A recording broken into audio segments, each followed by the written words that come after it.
if that monster is putting up the ring, what are the boys going to look like when they get here? Right. Talking about super monsters.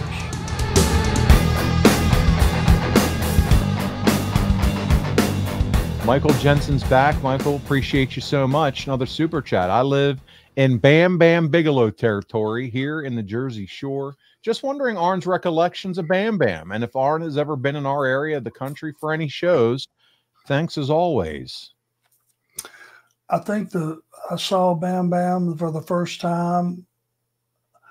I don't remember the company I was working for. It was probably WCW, and it was probably Atlantic City. But when we came in the building, I want to say he was putting up the ring. And I looked at him and I went, oh, Jesus. What's going to look like when they get here? Right. Talking about super monsters.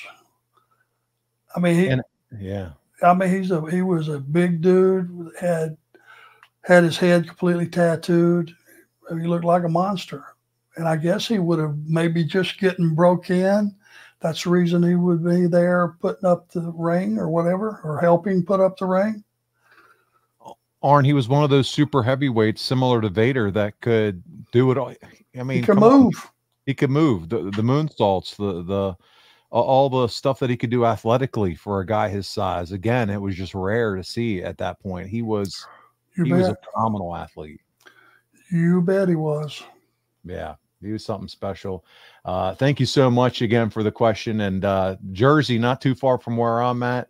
And thank you so much. Darren Staley is up next. He's going to behave this week. He said going to do 3 things tonight. This super chat, a match to World Central Kitchen for disaster relief here in North Carolina. Kudos to you, Darren. And refrain from blue humor. And that's great, Darren. Thank you. In this episode, thank you for being here, Darren. And hey, man, there's a lot to be said for your donation for the disaster relief. Appreciate you, buddy. Yes, thank you very much. Yes, you get a lot of little pieces like that will help. When you total them all up, somebody will get some badly needing assistance. For sure. Absolutely. Alex Constantino is up next. Another super chat. Guys, thank you so much. This has been awesome so far.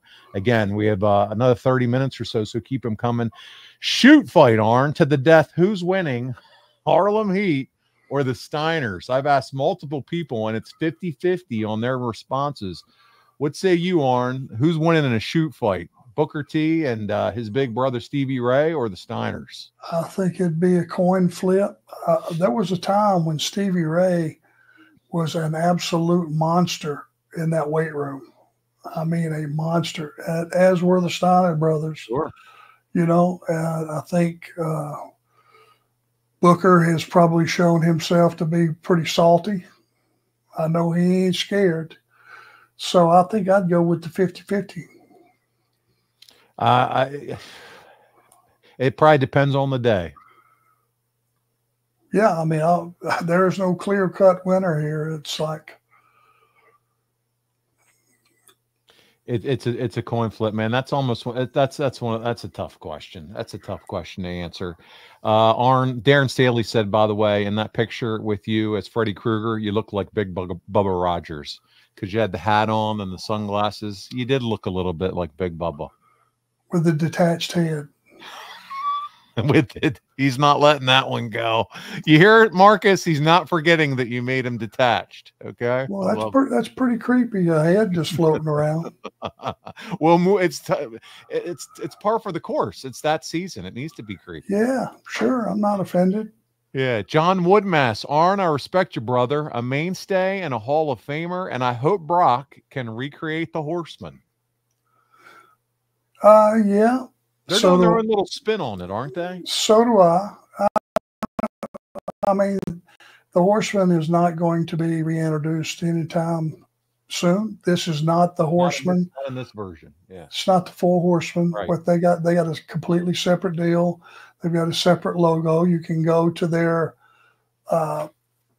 it's actually pretty cool t-shirt. You can go to MLW and look up the t-shirt they have for those guys.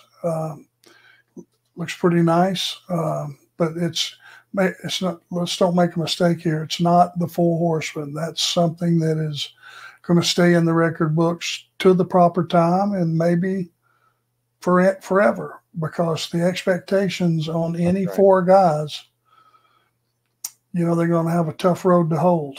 That's for sure. Next group of guys that are called, if they do call themselves, if they will, you know, if they do have that situation occur, they got to be special. If you're looking for the shirt, go to MLW.com and you can search their shop. It's the Rogue Horseman is the emblem. Yes. There you go. Bailey03 AA, thank you for being a part of my childhood. What was your favorite feud you had in your career in Georgia? Crockett, WWF, and WCW. So he's got all four.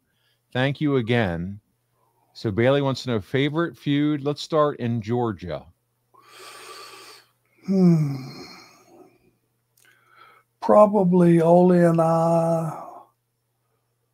Well, that was probably been Crockett. So before that.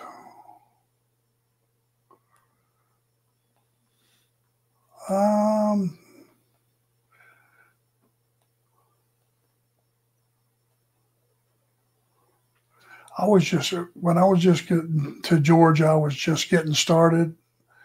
So you wouldn't necessarily think that you had a feud or anybody that maybe someone you just enjoyed working with or taught you some in Georgia. Well, we were a week out from getting their tag belts. You know, you know the story. Matt got in a little bit of trouble. Yep. Got canned, and then it was like the best that was to come in the Georgia territory for me got shortchanged for a week, and then it disappeared. So there was nothing really I could point to, because we were just, you can sink your teeth in while you were there. Yeah, we were there maybe 6 months at the time when that happened, so we didn't really have a chance to get on fire. What about Crockett?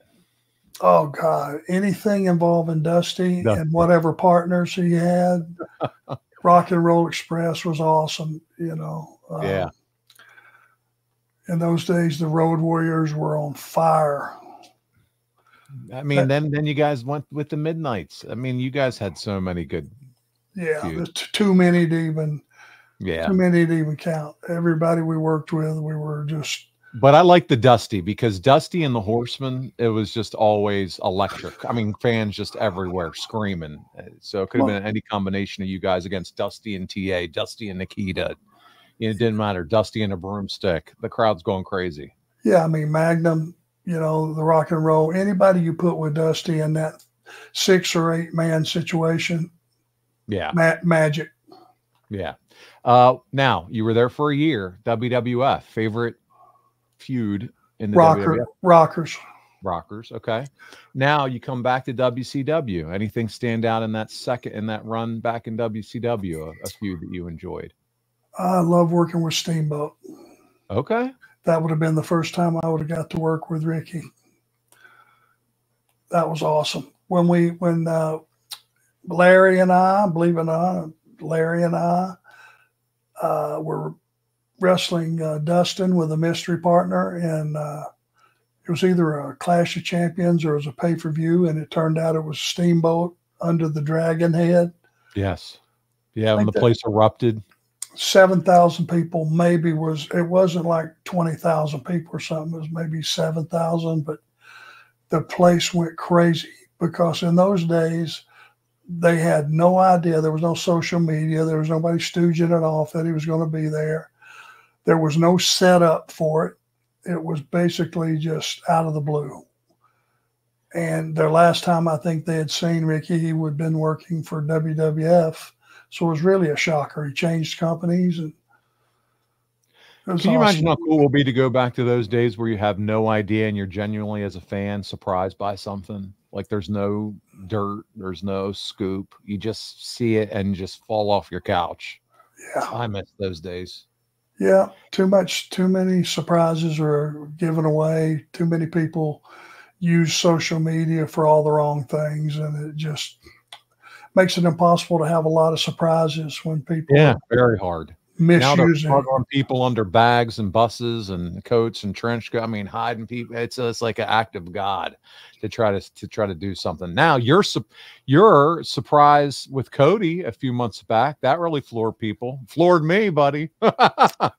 No, didn't get out. Nobody expected it. Nobody knew about it. I loved it. Loved it. It was so good, and so we love those moments for sure.